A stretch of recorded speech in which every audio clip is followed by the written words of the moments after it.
Hey there, and how are you today? My name is Carla. I am an adult doll collector, and you are in my hangout. Today, we're at, well, my front porch. It's time to decorate it for spring, right? It's spring in the air, even here in Maine, where we get snow through, well, now into the end of March, or beginning of April. However, some of my flowers are beginning to bloom, and by Mainer standards, then that's spring. It's spring to my neighborhood because it is long ready. So we have Victoria here, and I decided to make a little dress for her because I wanted a really pretty spring dress that you guys haven't seen before. So I made this one because you haven't seen any. Well, you've seen some of the things I've made, but not much. But anyway, yeah. If you decide that it's just a really basic spring kind of dress, but if some of you would like a tutorial on how to make it, I can do that. Just let me know in the comments down below if that's something you'd like to look for. So in the meantime, though, let's get this porch ready and bring spring. Yeah! Be right back. All right, first, let's fill in this area just a little bit. So I'm going to bring some things in that are actually kind of oversized, but I think they'll work for a background. And one of these is this, which I use this for a lot of the backgrounds, believe it or not. You usually only see bits of it like so. So we're going to put that over here. There we go. And then I also use these a lot. Though once again, you usually only see touches of them, like, about so. But we're going to bring this. And I'm going to put this down here so it can look like a big flowering bush that's finally, flowering. And we're going to bring another one because I have two of them. And we're going to put that right down there too. And now this corner, whoops, is taken care of. See, now I'm trying to imagine if this is my very, very own porch, what else would I be doing? Well, I would have my potting bench on my porch again because I'm going to want to do some potting and I'm going to want to be in a place that's happy, and my backyard is muddy right now. Here is my potting bench that I usually use for my store. So let's take these order forms down. There we go. And I'm going to put this back on the porch over here. I'll put right there. There we go. I'm going to get rid of these stairs for now because they're the wrong ones for this. I totally meant to do that. I'm going to have the things that I would have been working on. So let's bring these in from a mini-verse. And we're just going to put that right over here. And then, oh yeah, and we have these. Let's put those on the windowsill, I think, right? All right, I'm going to imagine that I've been growing some of these things, and I'm getting ready to put them in a garden proper. But for now, they're on my bench. So, and the strawberries, I would definitely want those repotted as well. So, okay, well, look at this. I have a few projects I've got to get working on right there. I'm going to put the lettuce down below here. I mean, honestly, let's if the carrots are looking like this and this kind of a narrow thing, these are miracle carrots. And I'm also going to be harvesting them in reality. But this is doll world, so we'll pretend that they're going to get, I don't know what I'm going to do with those. It's pretend, so, they can be whatever. The door needs a wreath, so I have one of these that I picked up at Hobby Lobby. To cut off a bit, enough of this to make a bit of just a little wreath, right? So I think that should be enough. Trim this. Okay, so I'm just going to trim this. There we go. Woo, worked that time. I'm going to kind of wrap this around here. La la la la. Kind of a spring looking wreath, right? But of course it needs, flowers. And never fear, I have flowers. I have some of these. I also have some of these. And I have some of these. I'm not sure if I think I got these at Michael's, but I can't remember for certain. One of these little bits here looks pretty, huh?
Alright, now this is all set.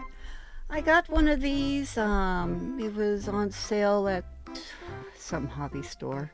I thought it looked cute with the frog and the bird. So I'm just going to kind of put right about there. Saw me make this in a previous video. I'm going to put this down here by the flowers. And you saw me make this in a previous video. And I'm going to put this right up here on the porch.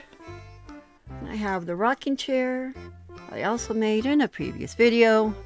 They've all been made in previous videos, I know. And let's put this up on the porch as well. Looks best walking on the railing.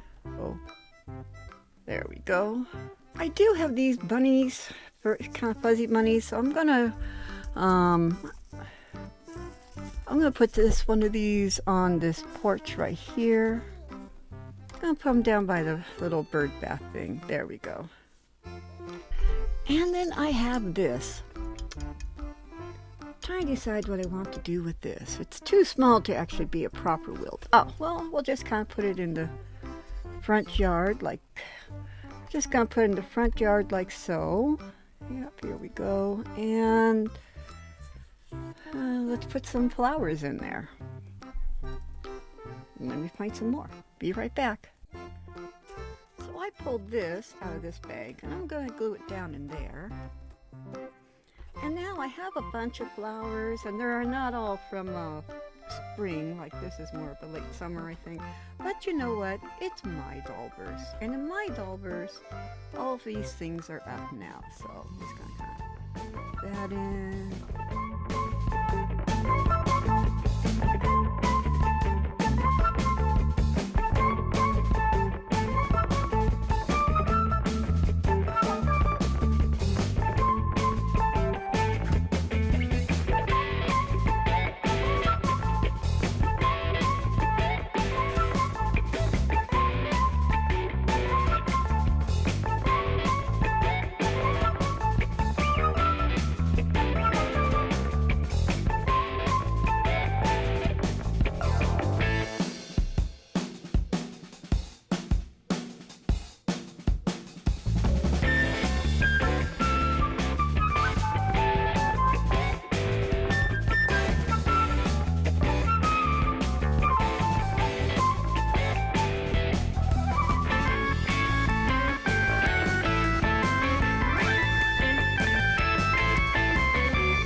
Well, that brings me to the end of this video, and I hope that you had as much fun as I did putting together this nice spring porch. I think it came together a lot better than I was even anticipating, because I was winging it. I wasn't sure what I was going to do as I was doing it. Yeah, it was one of those days, but I do like it. I like this touch a lot. I know it doesn't look like actually wisteria, but it still looks, I think it's still pretty. I'm happy with gosh, I'm really happy with how a lot of it came out. I kind of like the premise of this over here, getting ready to do some, potting and move your plants that you've had growing to, to a more permanent garden. And I like the idea of these with the stuff just beginning to come up and not all in full bloom yet, because this is a lot like how my outside will look in about a week or two. And I even like how this came out, which I'm glad about. And I love this little fountain, I do, and this little whimsical thing, because I've got to have something that's got whimsy. So this stuff, I just use a lot, and it adds a nice pop of color, but I really do like it. I considered adding a flower box to the railing and to these, and to the two windows, but honestly, I think that might have been just some overkill. I kind of like the simplicity of, I think just the smaller touches, I think just work better. And of course, Victoria's in her spring dress also. So yeah, I'm happy with how it came out. Now, if you like this video, please hit like. If you're a subscriber, thank you very much for being a subscriber. My subscribers are the best people in the whole wide world. I know I keep saying it, but it keeps remaining true. So, it's just what it is. And if you would like to become a subscriber, I have a subscribe button. It's red. It says subscribe. It's on this side. And all you have to do is just boop, and there you go. And now you're a subscriber. And have I mentioned how much I love my subscribers? And by the way, that boop, that was for Shonda, who I have missed so much. I haven't heard from her in ages, and I was really worried about her, but I did hear from her this week, and it just made my week. I'm so glad you're okay. Yes, I'm thrilled. So anyways, now comment down below. Let me know what you thought of things. If you take the time to comment, I will take the time to answer. I love hearing from you guys. Sharing is caring, and other people might be looking for spring ideas for their own doll universe. So go ahead and share this video. Someone might, get some ideas from it and probably do it way better, which is fine by me. And I think that's about it. And so no matter what time of day it is for you, whether it's morning, noon, or night, I do hope it's fantastic, because yes, you guessed it, you deserve fantastic things. And I'm out of here, so goodbye.